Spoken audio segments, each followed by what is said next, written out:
Hi everyone, आज हमारे साथ संदीप हैं और संदीप ने अभी अभी इनफैक्ट आपको काफ़ी समय हो चुका है, आपने किस ऑर्गेनाइजेशन को ज्वाइन किया है? इंस्पार्क ऑर्गेनाइजेशन को ज्वाइन किया है और आपने ज्वाइन किया है सॉक प्रोफाइल पे। संदीप का अभी भी जॉब वो जॉब कर रहे हैं एक ऑर्गेनाइजेशन को जिन्होंने ज्वाइन किया है, इंस्पार्क ऑर्गेनाइजेशन है और सॉक का काम वहाँ पे होता है।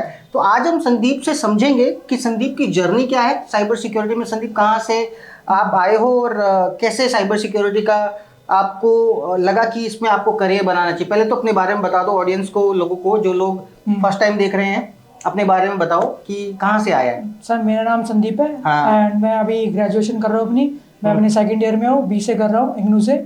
एंड मैंने जो अपनी स्टार्टिंग करी साइबर सिक्योरिटी, मैंने 10th के बाद से स्टार्ट कर ली थी। मतलब मैं खुद सेल्फ स्टडी करता था, सेल्फ स्टडी से मैंने स्टार्ट करा था अपने करियर। देन उसके बाद फिर मैंने काफ़ी गूगलिंग करी कि कौन सा इंस्टीट्यूट में ले सकता हूँ, क्योंकि मेरे को करना था कि मैं अपना जो अपना करियर है आगे चलकर मैं बेस्ट कर सकूँ, ना कि उसको वर्स्ट कर सकूँ। इसलिए मैंने कॉलेजेस भी उस अकॉर्डिंग चूज करा। तो मतलब आप एग्जैक्टली कहाँ से हो? दिल्ली से हो? सर, वैसे मैं उत्तराखंड से हूँ, लेकिन मेरी फैमिली पूरे उत्तराखंड से मेरी फैमिली, लेकिन मैं दिल्ली से हूँ। लेकिन अब दिल्ली में? हाँ, दिल्ली में। ठीक है। सो आपने कैसे चूज किया कि साइबर सिक्योरिटी में करियर बनाना है मेरे को? कब आपको लगा कि इंफॉर्मेशन सिक्योरिटी आपका मतलब इसमें करियर बन सकता है? बिकॉज बहुत सारे लोग जो है नेट पर देखते हैं कि इंफॉर्मेशन सिक्योरिटी के बारे में ज़्यादा आइडिया नहीं होता, उनको हैकिंग के बारे में ही आइडिया होता है कि इंस्टाग्राम, अच्छा तुम हैकर हो तो मेरा इंस्टाग्राम हैक कर दोगे, मेरा फेसबुक हैक कर दोगे, ऐसे ही कुछ रहता है सोशल मीडिया में। तो आपको कैसे पता लगा कि मतलब साइबर में भी, साइबर सिक्योरिटी में भी आप करियर बना सकते? कब पता लगा ऐसा? सर, ये मेरे को 11th के बाद पता चला था, क्योंकि मैं 10th के बाद मैंने टर्मेक्स स्टार्ट करा था।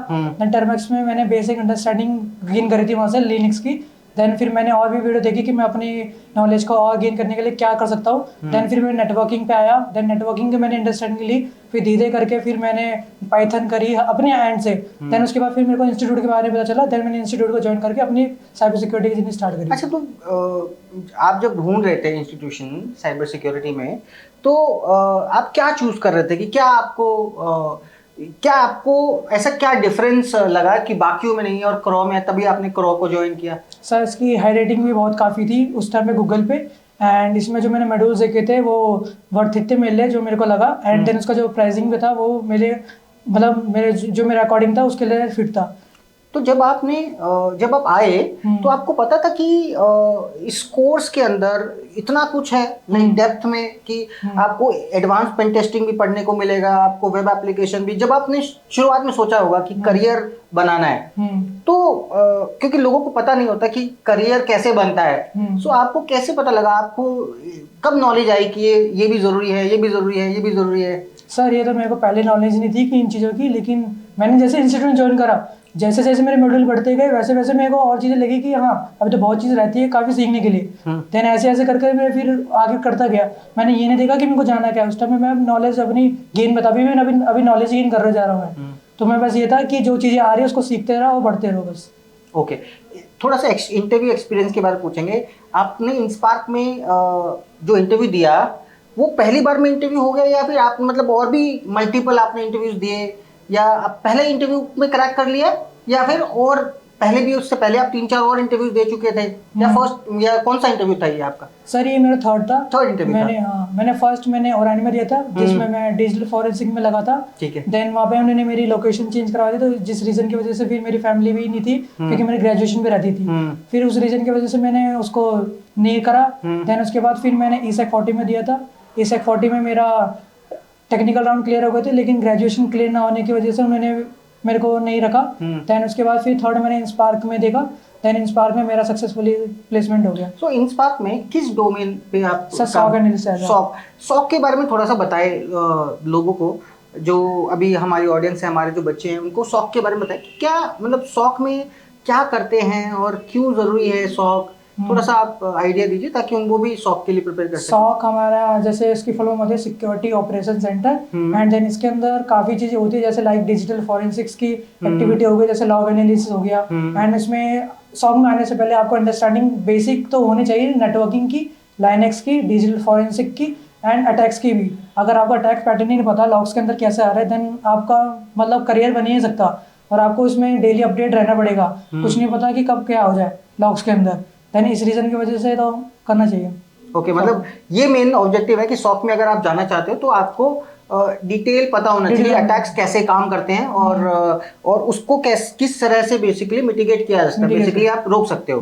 सो कौन कौन से टूल्स आप सजेस्ट करोगे बच्चों को कि वो प्रिपेयर करें सॉक में के अंदर? मेरे अकॉर्डिंग तो अभी आप अगर सॉक में आना चाहते हो तो डिजिटल फॉरेंसिक को थोड़ा स्ट्रांग करो। मतलब जैसे हो गया सिस इंटरनल हो गया, एफटी का तो कोई बात नहीं, लेकिन जितनी नॉलेज गेन करोगे उतने बढ़िया।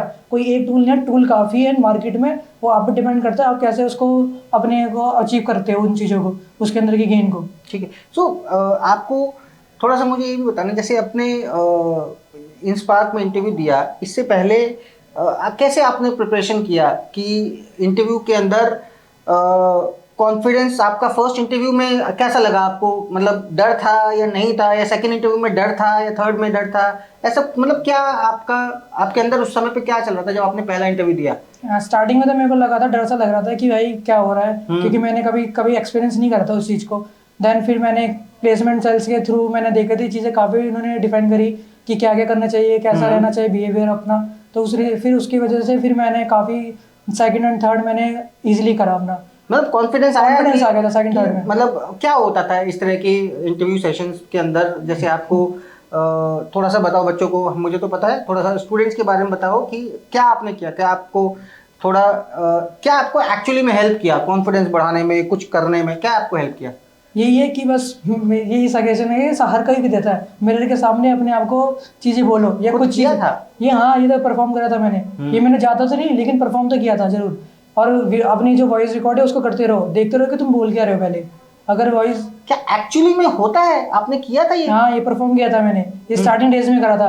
देन उसके बाद मैंने इंटरव्यू देना स्टार्ट करा, तो देन फिर मैंने उसको नहीं करा फिर। ओके। इसके बाद फिर सो जब अभी कितना समय हर रोज आपका जॉब होता है, कितने बजे से कितने बजे नॉर्मली? सर मेरा होता है 9 to 5। 9 to 5 आपका चलता है। और इनफैक्ट आप कैसे अपने आप को और अपग्रेड कर रहे हो आगे? मतलब शॉक में अपने जैसे जॉब सिक्योर कर ली, अब कैसे आप बढ़ोगे आगे?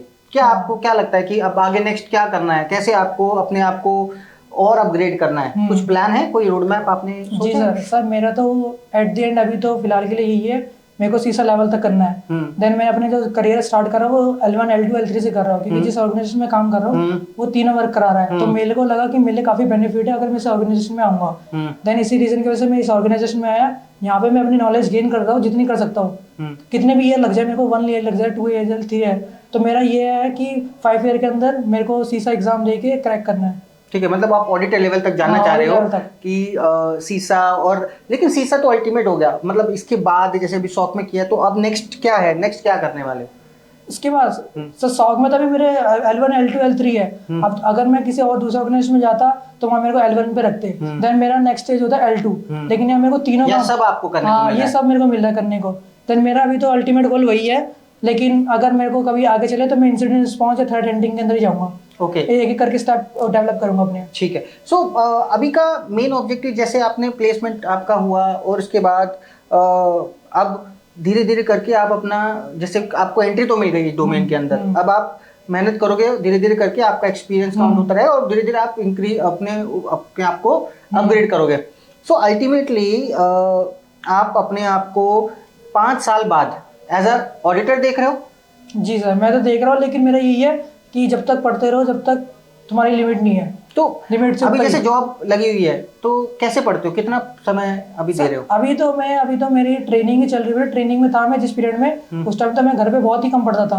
उन्होंने क्योंकि ऑर्गेनाइजेशन के जो एसेट्स है वो ज्यादा सेंसिटिव है, देन हमारे पास एक्सेस नहीं होता। तो मैं क्या करता हूँ कि जो भी वहाँ पे जो पढ़ाए जाते हैं उसको मैं नोट डाउन करता हूँ, देन उसकी रिवीजन करता हूँ घर पे आके रिवीजन करता हूँ। और जब आप पढ़ रहे थे उस मोमेंट पे कितना समय देते थे? मतलब यहाँ पे जब क्रोम में आप पढ़ रहे थे कितना समय देते थे हर रोज? सर जब मैं क्रोम में था स्टार्टिंग डेज में तो मैं 9 to 2 रहता था यहाँ पे। देन उसके बाद मैंने 6 मंथ बाद में 9 to 5 रहता था मैं क्रोम में। देन यहाँ पे मैं 2 क्लासेस लेता था, एंड देन जो मेरा बाकी टाइम था वो मैं अपने सेल्फ स्टडी के लिए डालता था। तो सेल्फ इंडिविजुअली खुद स्टडी करते थे या ग्रुप में? नहीं सर इंडिविजुअल में ज्यादा, मोस्टली इंडिविजुअल, लेकिन अगर कोई फ्रेंड आ गया तो देन उसके साथ भी, अगर कुछ मेरे को कुछ डाउट है। ओके, सो यहाँ पे आपको सबसे ज्यादा किसने सपोर्ट किया? किन फैकल्टीज ने सपोर्ट किया है, फिर किन स्टूडेंट्स ने सपोर्ट किया? आप नाम ले सकते हो आप क्रेडिट दे सकते हो उन लोगों को, बिकॉज ये वो स्टेज है जहां आप अपने फैकल्टीज को भी क्रेडिट दे सकते हैं, जहां आप अपने फ्रेंड्स को भी क्रेडिट दे सकते हैं जिन्होंने आपको हमेशा हेल्प किया है।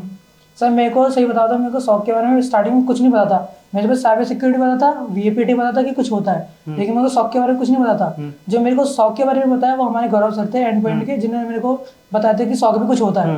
देन वहाँ से मेरे को पता चला शौक के बारे में, तभी जाके मैं आज यहाँ हूँ। अगर उस दिन नहीं बताते था शौक क्या होता तो देन मेरे को लगने लगा कि मेरा होता कुछ ओके शौक में। एंड देन मेरे साइकिल ने सर यशु सर, वो तो काफी डिजिटल फॉरेंसिक्स में काफी अच्छे हैं, उनसे भी मेरे को काफी knowledge. Yashu sir and then मेरे भी कुछ काफी फ्रेंड्स थे। हाँ, नाम ले सकते हो, बता सकते हो बच्चों को, कोई there is nothing harm in giving credits to people जिन्होंने आपकी लाइफ के अंदर कुछ कंट्रीब्यूट किया है। लाइक विदु था हमारा, मेरे दोस्त है एक फ्रेंड, एंड देन नवदीप भी था, उसने भी काफी कर दी हेल्प। एंड देन जो बाकी थे, छोटे छोटे क्वेरीज एक से नहीं पूछता था, मैं काफी पीपल से पूछता था कि जो मेरे को दिखा है क्वेश्चन, मेरे को लगता है हाँ भाई ये बता देगा मेरा आंसर, तो उसी के अकॉर्डिंग में भी क्वेश्चन पूछने लगता था सर, टीचर और सर से। ओके, काफी तो आपको सबने, काफी लोगों ने हेल्प करी है, सिंगल नहीं करी किसी ने। ठीक है। सो मुझे अब एंड में बताओ, अगर आप कुछ एडवाइस देना चाहते हो सारे बच्चों को जो करियर देख रहे हैं, सो क्या एडवाइस रहेगी आपकी, मतलब शौक के लिए या इस करियर के अंदर जाने के लिए साइबर सिक्योरिटी में क्या एडवाइस है बच्चों को जो आप देना चाहोगे? ये दूंगा कि जो सबसे पहले जो इनिशियल स्टेजेस है, लाइक नेटवर्किंग हो गई, लाइनेक्स हो गई, हमारी पाइथन हो गई और हमारी एपीटी हो गई, वेबपीटी हो गई, इनको तो काफ़ी स्ट्रॉन्ग करना चाहिए। अगर इनको स्ट्रॉन्ग करेंगे तो देन यही नहीं कि शौक, काफ़ी फील्ड्स है जिसमें तुम एंट्री कर सकते हो, एंट्री लेवल पे मिल जाएगी कहीं भी। एंड देन क्या हो सकता है, क्या बोलो इसमें, कुछ नहीं है ये आपको। हाँ, मतलब बेसिकली जो है, जो आप जो मल्टीपल मॉड्यूल्स हैं, हाँ, उसके अंदर आप चाहते हो कि बच्चे डेप्थ में नॉलेज ले, डेप्थ में नॉलेज ले, और हर रोज तकरीबन 4 घंटे के आसपास पढ़ाई करनी जरूरी है। देखो सेल्फ स्टडी की बात करो। हाँ, सेल्फ स्टडी डिपेंड करती है। अगर किसी का मूड नहीं है कि भाई मेरे को 4 घंटे नहीं पढ़ना, तो 4 घंटे बैठ के भी कुछ नहीं पढ़ पाएगा। अगर उसके पूरे मूड पे डिपेंड है। अगर उसको लग रहा है कि मैं भाई 2 घंटे पढ़ के भी बहुत कुछ पढ़ लूंगा 4 घंटे वाला, देन वो 2 घंटे पढ़े। ये डिपेंड करता है उस पर्सन पे, वो जो पर्सन पढ़ रहा है। ये नहीं डिफाइन कर सकता कि 4 घंटे पढ़ो। 4 घंटे बैठ के कोई फोन चलाता है, कोई ऐसे बैठा रहता है, कोई सोचता रहता है क्या करूँ। आप क्या करते थे?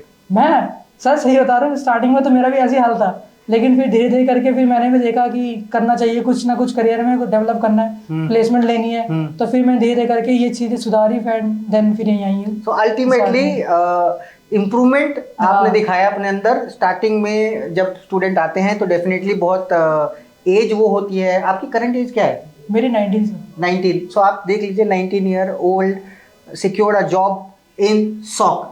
और ये बहुत इंपॉर्टेंट चीज़ है। अगर पैशन है, कंसिस्टेंसी है, सो उसी से ही आप कुछ अचीव कर सकते हो, बिकॉज ये सबसे बड़ा फैक्टर है। अगर आप अपना करियर बनाना चाहते हो साइबर सिक्योरिटी के अंदर, पैशन कितना बड़ा रोल फॉलो करता है? सर काफ़ी ज़्यादा सर। अगर देखो कोई पैशन ही फॉलो नहीं कर रहा, बस ये देख रहा है कि साइबर सिक्योरिटी नाम बहुत बड़ा है, काम भी लगेगा कि बहुत बड़ा है, लगेगा हम हैकिंग कर रहे हैं बैठ के, लेकिन जब कुछ ईयर बाद अगर मान के चलो उसकी जॉब पे लग गई, 2 साल बाद उसको भी वो जो जॉब कर रहा है उसको भी परेशानी लगेगी, ये कर क्या रहा हूँ मैं, क्योंकि इसमें डेली डेज में अपडेट होना रहता है, कोई नए वे पे कटैक आ गया, एपीटी आ गया, तो देन ये तो पूरा पैशन पे है। अगर कोई पैशन मतलब लग रहा है कि भाई बस मैं स्टार्टिंग करना है मेरे को, साइबर सिक्योरिटी ये चीज़ है, हैकिंग वैकिंग है, ऐसा कुछ नहीं है। अगर आपके पास पैशन है साइबर सिक्योरिटी में, तो आप भी अपना करियर बना सकते हो, आप भी इस करियर के अंदर ग्रो कर सकते हो। सो ये हमारा एक डिस्कशन था जिसमें हमने समझा कि साइबर सिक्योरिटी के अंदर क्या क्या चीज़ें करनी चाहिए, शौक में कैसे अपने आप को इम्प्रूव करें, और आई विश कि ये बहुत ज़्यादा से ज़्यादा ग्रो करे।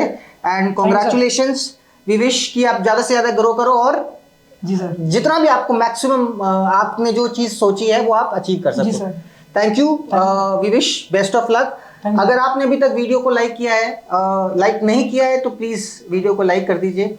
और इनको अगर आप कनेक्ट करना चाहते हो तो हम उनका लिंक्डइन का प्रोफाइल अपने चैनल के व्हाट्सएप के जो आप वीडियो देख रहे हो, वीडियो के आपको डिस्क्रिप्शन में मिल जाएगा, आप इनके साथ कनेक्ट कर सकते हो। और अगर कुछ शेयर करना चाहते हो तो आप इनके साथ नॉलेज शेयर कर सकते हो।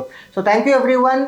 अगर आप इसी तरह की वीडियोस चाहते हो, आप चाहते हो कि आपको कुछ ऐसा कंटेंट हम डिलीवर कर पा रहे हैं, तो वीडियो को लाइक कीजिए, इस वीडियो को शेयर कीजिए उन लोगों तक जो करियर बनाना चाहते हैं। इनफैक्ट अगर यहाँ पे अगर आप कुछ कंसल्टेंसी चाहिए, आपको कुछ जानना है, समझना है, तो आप क्रॉस सिक्योरिटी विजिट कर सकते हो। आप एक सेशन बुक कर सकते हो मेरे साथ, इनफैक्ट टीम के साथ भी, ताकि आप थोड़ा सा और डिटेल में समझ सको कि करियर होता क्या है, क्या क्या चीज़ें ज़रूरी होती है साइबर सिक्योरिटी में। सो बने रहिए हमारे साथ, we will always help you out.